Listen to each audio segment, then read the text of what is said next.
Today, people drive into this shopping mall to buy clothes, eat lunch, and search for parking.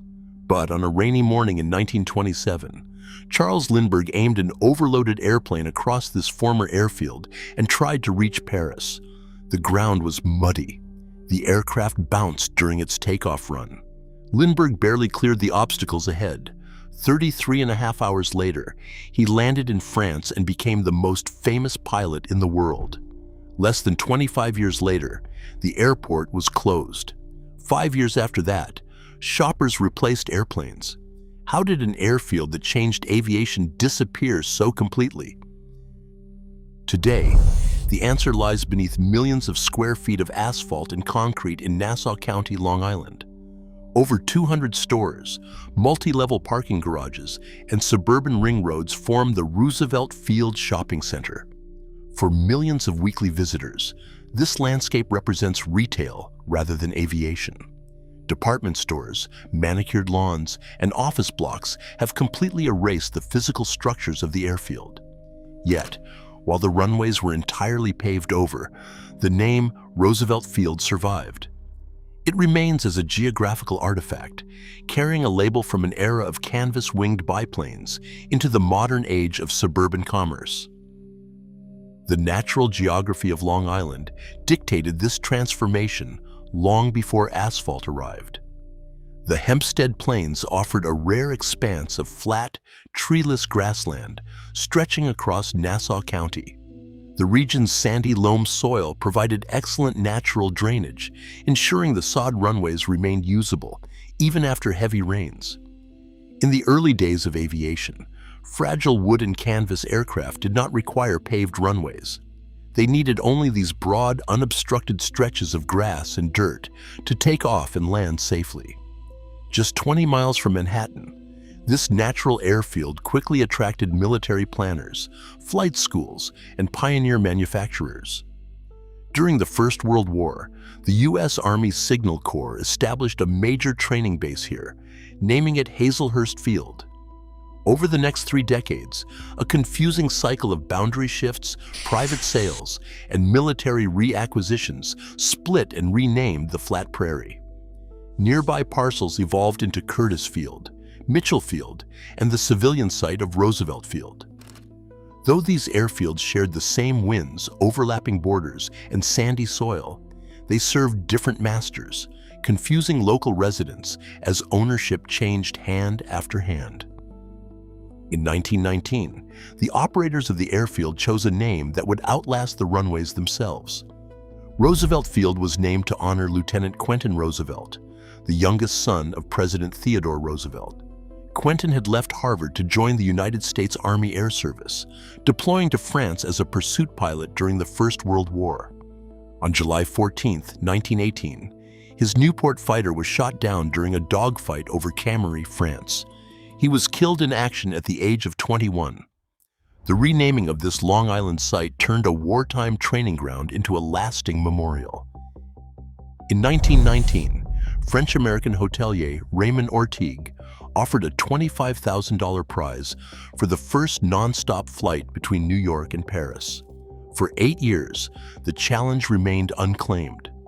Then, a relatively unknown airmail pilot named Charles Lindbergh secured financial backing from businessmen in St. Louis to make the attempt. He contracted Ryan Aircraft to build a highly customized, single-engine monoplane, the Ryan NYP, later named the Spirit of St. Louis. The airplane was engineered almost entirely around fuel capacity. To carry 450 gallons of gasoline, designers placed the massive main fuel tanks directly in front of the cockpit, completely blocking the pilot's forward visibility. Lindbergh had to navigate using only his side windows, flight instruments, and a small retractable periscope. To reduce weight, engineers stripped out all non-essential equipment, leaving behind the cabin heater, the radio, and even a conventional parachute, dedicating every pound to range. At 7:52 a.m. on May 20, 1927, Charles Lindbergh sat in the cockpit of the Spirit of St. Louis, facing a rain-soaked, muddy runway. The overnight storm had turned the sod of Roosevelt Field soft and clinging. threatening to drag on the tires of an aircraft weighed down by 450 gallons of fuel. With a total weight of over 5,000 pounds, the heavily loaded monoplane struggled to gain speed on the damp grass. The takeoff run stretched long and agonizingly slow. The aircraft bounced twice on the uneven ground before finally gaining enough lift to break contact with the earth. It cleared the telephone wires at the field's western boundary by barely 20 feet, hanging momentarily on the edge of a stall before slowly climbing into the gray morning sky. Once airborne, the tension of the runway gave way to an unforgiving test of human endurance. Lindbergh flew alone through dense fog, sleet, and a heavy haze that blanketed the North Atlantic, relying entirely on dead reckoning and a magnetic compass.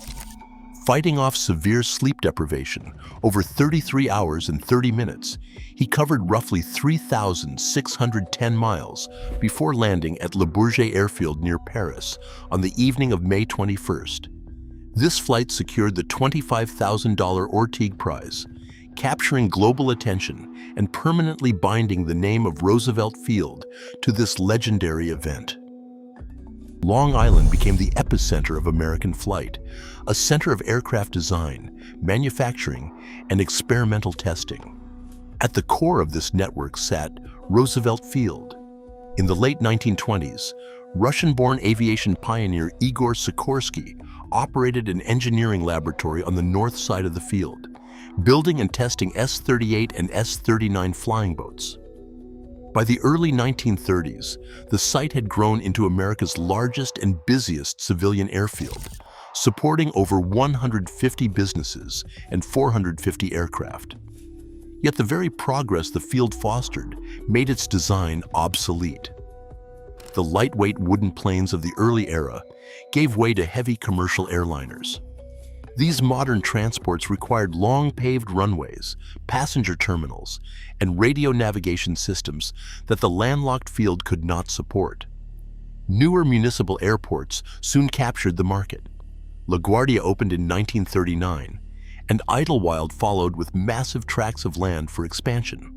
After World War II restricted civilian flying, Roosevelt Field emerged into a new era of suburban expansion.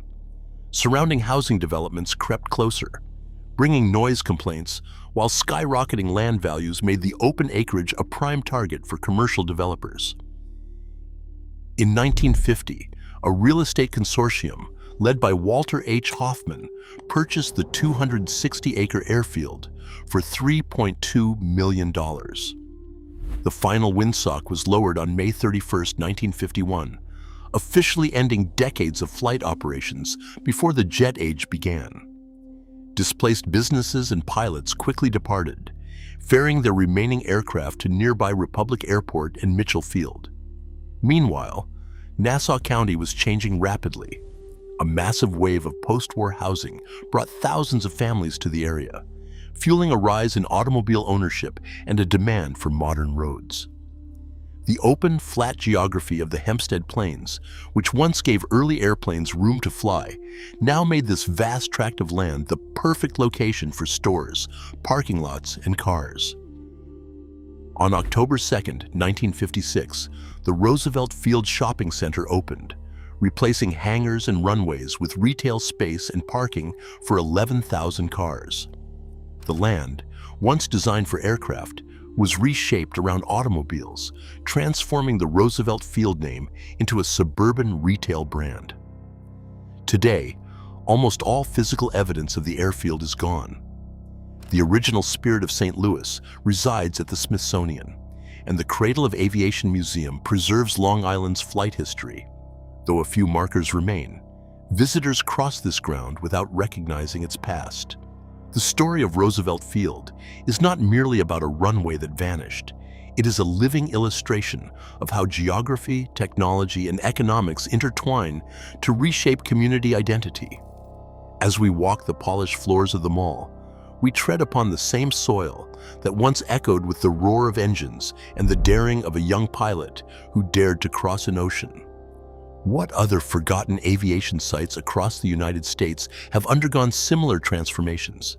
And how might their stories inform contemporary discussions about historic preservation versus economic development? Subscribe to our channel for more untold histories. Today, the horizon that challenged early aviators is boxed in by concrete. Roosevelt Field traded the boundless ambition of flight for the quiet convenience of consumerism, redefining how we measure American progress. Subscribe for more untold history.